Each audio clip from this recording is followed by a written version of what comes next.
Jika Anda sering mengikuti channel Hempras saja, tentu Anda tahu bahwa salah satu pengenyal yang paling favorit adalah fosfat. Kenapa? Karena keunggulannya satu, harganya murah, pemakaiannya sedikit, dan hasilnya cukup bagus.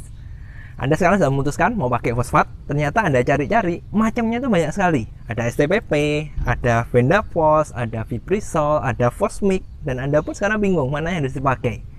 Hari ini kita akan bahas tentang apa yang harus Anda pilih dan apa saja sih sebenarnya yang berbeda dari keempat merek yang saya sebutkan tadi.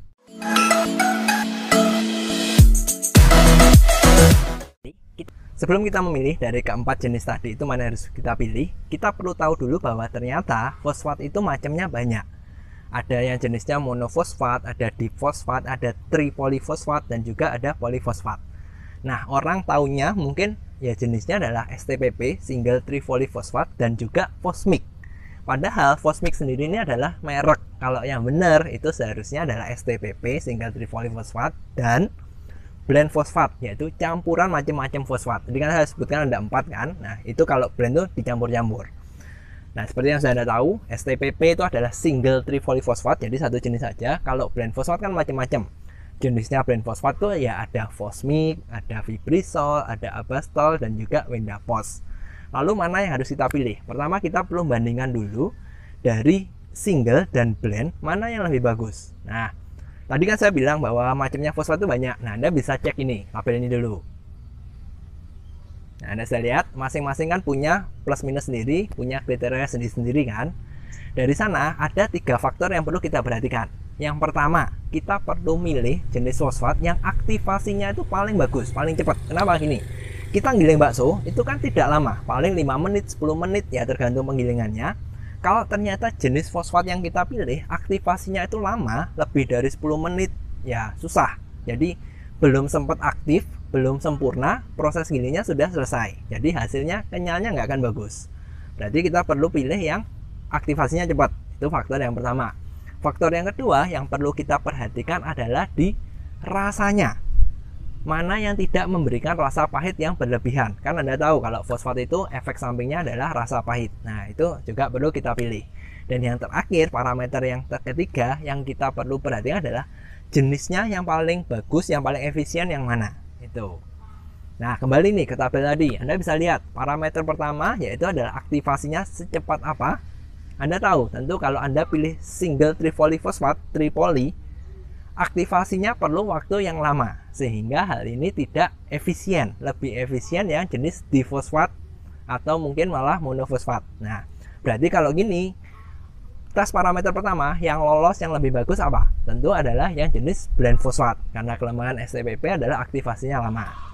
Lanjut nih, parameter yang kedua, mana yang memberikan rasa pahit yang tidak berlebihan. Nah, di tabel tadi Anda juga bisa lihat bahwa tripolifosfat itu rasa pahitnya itu bisa tinggi, jadi kemungkinan pahitnya lebih gede, sehingga parameter yang kedua juga lebih menang blend fosfat. Parameter yang ketiga, hasil yang paling bagus mana? Tentu kalau ada campuran sama yang single, hasilnya akan lebih bagus yang campuran, sehingga dari ketiga kriteria tadi yang paling menang adalah blend fosfat. Jadi kalau Anda mau hasil baksonya kenyal yang paling bagus, Anda perlu pilih pengenyal yang jenisnya blend fosfat. Nah, tiga tadi menang semua. Berarti apakah tidak ada kelemahannya? Jawabannya ada. Kelemahan blend fosfat adalah harganya lebih mahal. Nah, kondisi kalau normal, harga STPP selalu lebih murah. Cuma, kondisi sekarang, saat video ini dibikin, saat Anda nonton sekarang ini, kemungkinan stok STPP itu masih langka, masih susah, sehingga harganya mungkin lebih mahal daripada yang jenis blend fosfat. Jadi, kalau plusnya seperti itu, minusnya adalah harga. Harga memang lebih murah STPP. Nah, kalau sudah gitu, kenapa kok STPP banyak beredar? Jawabannya sebenarnya kalau STPP itu juga dipakai untuk pengenyal dan lebih cocok untuk pengenyal yang berjenis mie. Oke, jadi itu alasannya kenapa STPP juga banyak sekali beredar.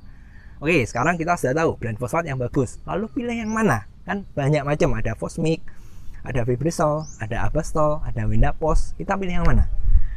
Jawabannya gini, paling simpel, Anda pilih saja yang satu paling mudah Anda dapatkan, yang kedua harganya yang paling murah.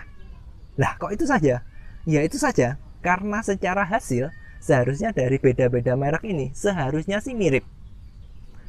kalau Anda tanya saya, emangnya bahannya persis sama? Tentu jawabannya enggak kan, pasti ada beda, dan saya pun nggak tahu karena itu rahasia masing-masing perusahaan.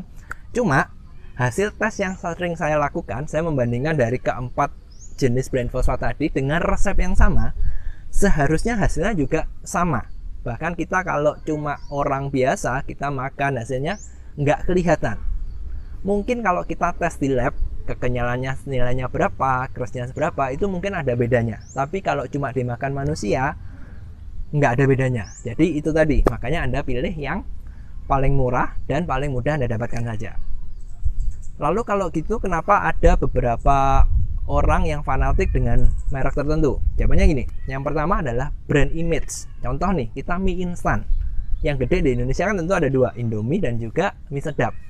Mana yang orang pilih? Kan kembali ke selera. Karena orang yang kalau angkatan saya, umur saya mungkin lebih cocok Indomie, karena dari kecil sampai gede ya Indomie. Nah, kekuatan brand image seperti itu. Sama di fosfat juga, kekuatan brand image-nya mana? Setahu saya yang paling populer itu dua, Fosmik dan juga Vibrisol. Itu karena kekuatan brand mereka. Cuma secara kualitas kembali mirip-mirip kok. Anda pilih saja yang paling murah saja. Apakah benar-benar nggak ada perbedaan? Tentu jawabannya ada. Anda bisa tahu kalau dicek lab tadi. Dan yang kedua, Anda mungkin mendapati perbedaannya kalau proses produksi Anda benar-benar saklek. Dalam arti gini, waktu menggilingnya harus sekian menit, sekian detik. Jenis dagingnya harus begini, suhunya harus sekian. Kalau ini bisa sama persis, sempurna, Anda mungkin bisa melihat hasilnya berbeda. Masalahnya, kayaknya nggak mungkin dilakukan di Indonesia. Saya kunjungan ke pabrik, saya trial di pabrik pun juga banyak yang nggak baku, nggak bisa saklek seperti itu, sehingga seharusnya ya hasilnya nggak akan kelihatan. Jadi kembali Anda pilih saja yang paling murah dan paling mudah Anda dapatkan. Oke, itu hari ini materi kita hanya seperti itu. Jadi Anda tahu sekarang Anda sebaiknya pilih yang jenis brand fosfat supaya hasil baksonya lebih optimal. Dan yang kedua, Anda pilih saja yang lebih murah dan paling mudah didapatkan. Merek nggak penting, karena dari keempat merek tadi, Windapos, Vibrisol, Fosmik, Abastol, itu masing-masing ya plus minus lah. Beda di harga sama beda di produsen sama brand image-nya aja yang beda. Jadi silakan pilih yang lebih murah, yang mudah Anda dapatkan aja. Oke, hari ini sampai sini. Jika Anda menyukai tips-trik seperti ini, jangan lupa cek terus channel HM Pro saja, karena di sini kami membagikan berbagai macam tips, trik, teori, mitos, apapun itu yang bisa menghasilkan bakso yang lebih enak, lebih kenyal, dan juga lebih mantap. Sampai jumpa di materi yang selanjutnya.